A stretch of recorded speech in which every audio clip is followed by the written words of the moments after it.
ফ্রিজে অল্প একটু চিকেন আছে আর আপনি ভেবে পাচ্ছেন না এই অল্প একটু চিকেন দিয়ে কি বানিয়ে নেওয়া যায়। চলুন সেই রেসিপিটাই আজকে আপনার সাথে শেয়ার করেছি, দেখে নিন একটু।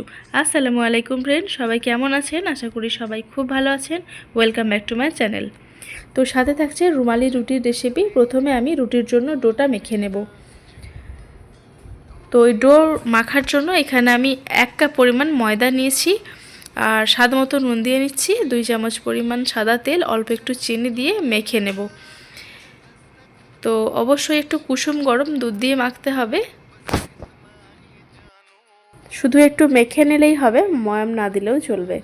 তো যেহেতু আমি আজকে রুমালি রুটি বানাবো, এই রুটিটার মধ্যে কোনো তেল দিয়ে সেঁকে নেব না বা ভেজে নেব না, তাই জন্য আমি রুটিটাকে আরেকটু সাদা বানানোর জন্য এইখানে আমি হালকা কুসুম গরম দুধটা দিয়ে ময়দাটাকে খুব সুন্দর একটা ডো তৈরি করে নেব। খুবই নরম একটা ডো তৈরি করে নিতে হবে, আর দুধটা কিন্তু অবশ্যই একটু গরম থাকতে হবে।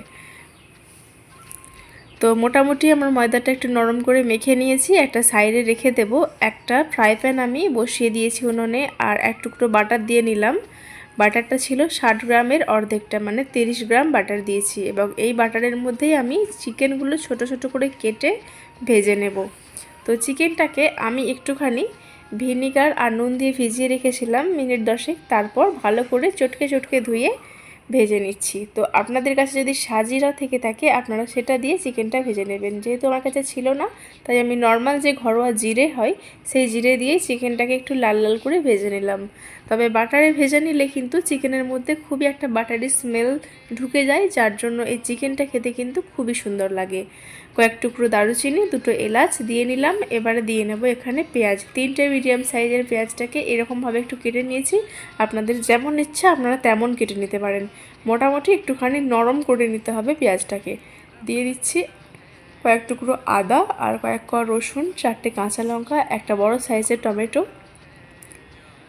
লো ফ্লেমে রেখে এইগুলোকে একটু ভেজে নেব একটু লাল করে। আর সব শেষে দিয়ে দিচ্ছি এখানে 5 থেকে 6টা মতো কাজু বাদাম। এই কাজু বাদামটা দেওয়ার জন্য কিন্তু খুব সুন্দর একটা টেক্সচার আসে ওই গ্রেভিটার মধ্যে, দেখেই কিন্তু খেতে ইচ্ছা করবে। এরকম একটা টেক্সচার হবে চিকেনের গ্রেভিটার মধ্যে। তো এই মশলাগুলোকে আমি মোটামুটি ঠান্ডা করে নিয়ে ভালো করে মিক্সি করে নেব। তো অনেকক্ষণ আমার ময়দাটা রেস্ট হয়ে গেছে, এখন ময়দাটাকে আর একটুখানি ডলে নেব আর লেচিগুলো কেটে নেব। তো 1 কাপ ময়দা থেকে আমার অনেকগুলোই লেচি এখানে হয়েছিল। তো সবগুলো লেচি কাটা হয়ে গেছে, আমি এখন এগুলোকে ঢেকে রেখে দেব। আরও 10 মিনিট মতো রেস্টে রেখে দিচ্ছি। ততক্ষণে আমি রেসিপিটা করে নিই। চলুন, ওই যেই প্যানের মধ্যে আমি চিকেন ভেজে নিয়েছি, মশলা ভেজে নিয়েছি, সেই প্যানেতেই সর্ষের তেল দিয়ে নিলাম। কয়েকটা গরম মশলা দিয়েছি, এখানে দিয়েছি লবঙ্গ, গোলমরিচ আর অল্প একটুখানি জয়িত্রী, রসুন কুচি, আদা কুচি, আর দিয়ে দিচ্ছি পেঁয়াজ কুচি। ভালো মতো নেড়েচেড়ে একটু লালচে হয়ে এলে ওই যে মিক্সিতে পেস্টটা করে রেখেছি সেই পেস্টটা আমি দিয়ে নেব। তো মোটামুটি পেঁয়াজটা একটুখানি লাল হয়ে যাওয়ার পরে দিয়ে দিচ্ছি কাশ্মীরি লঙ্কার গুঁড়ো, হলুদ গুঁড়ো, ধনে গুঁড়ো, জিরে গুঁড়ো। তবে অবশ্যই এগুলো হাফ চামচ করে থাকবে। তো মোটামুটি একটু ভালো মতো মিশিয়ে নিয়ে এর মধ্যে আমি ওই পেস্টটা দিয়ে নিচ্ছি। পেস্টটা আমি দিয়ে নিলাম, মিক্সিটা ধুয়ে অল্প একটুখানি দিয়ে নেব। তো মশলার সাথে ভালো মতো কষিয়ে নিতে হবে। তো যেহেতু আমি এই মশলাটা ভেজে পেস্ট করে নিয়েছি, সেহেতু ভালো মতো না কষালেও কিন্তু পেস্টের মধ্যে কোনো কাঁচা গন্ধ থাকবে না। নুন দিয়ে দিলাম স্বাদ মতো, আর মশলাটা ভালো মতো কষিয়ে নিয়ে আমি যে চিকেনটা ভেজে রেখেছিলাম সেটা এখন দিয়ে নিয়েছি। খুবই সহজ একটা রেসিপি আপনাদের সাথে শেয়ার করেছি আজকে। তো চিকেনটা দেওয়ার পরে হালকা আঁচে রেখে দিয়েছিলাম, তেলটা উপরে উঠে আসলে আমি অল্প একটুখানি পানি দিয়ে নিলাম। এবারে আমি ভালো মতো ফুটিয়ে নেব। দেখুন গ্রেভিটা এই পর্যায়ে আসলে দিয়ে দিচ্ছি অল্প একটুখানি চিনি, আর হাফ চামচের থেকে অল্প একটু কম গরম মশলা গুঁড়ো দিয়ে ভালো মতো মিশিয়ে নিয়ে আমি এটাকে নামিয়ে নেব। তো আপনারা দেখলেন কত সহজে এরকম চিকেনের একটা রেসিপি বানানো যায়, যেই চিকেনের রেসিপিটা আপনারা লুচি, পরোটা, ভাত সবের সাথেই কিন্তু সার্ভ করতে পারবেন। পোলাওর সাথেও খুব ভালোভাবে সার্ভ করা যাবে। তো আমি একটা মিক্সিং বাউলে বা একটা পাত্রে আমি একটু ঢেলে নিচ্ছি, আর এখন আমি ওই রুটিগুলো সেঁকে নেব। মোটামুটি অনেকগুলো রুটি আমি বেড়ে নিয়েছি আগের থেকেই। রুটি বেলাটা সবাই পারে, এটা দেখানোর কিছু নেই, তাই জন্য আমি শুধুমাত্র ডোটা কীভাবে মেখে নিতে হবে সেটাই দেখিয়েছি, আর রুটিগুলো বেলে নিয়ে আমি সেঁকে নিচ্ছি।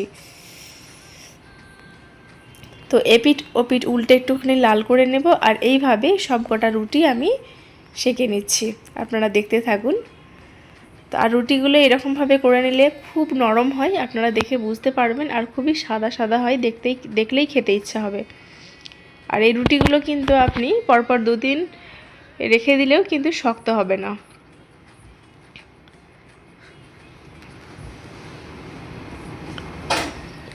তো এই ছিল আমার আজকের রেসিপি। কেমন লাগলো আপনাদের কাছে? যদি ভালো লাগে থাকে অবশ্যই একটা লাইক কমেন্ট শেয়ার করে দেবেন। আর পরবর্তী রেসিপি আপনারা কী দেখতে চান সেটা আমাকে কমেন্ট করে জানাবেন, আমি অবশ্যই চেষ্টা করব সেই রেসিপি আপনাদের সাথে শেয়ার করার।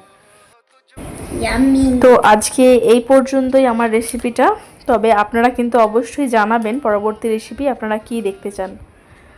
তো কেমন লাগলো আপনাদের কাছে? যদি ভালো লেগে থাকে অবশ্যই একটা লাইক কমেন্ট আর গ্রুপে সবার সাথে শেয়ার করে দেওয়ার চেষ্টা করবেন। চ্যানেলটা যদি সাবস্ক্রাইব না করে থাকেন অবশ্যই সাবস্ক্রাইব করে নিয়ে পাশে থাকবেন। দেখা হচ্ছে পরবর্তী নতুন একটা ভিডিও নিয়ে। আপনারা ভালো থাকবেন, সুস্থ থাকবেন, সাবধানে থাকবেন।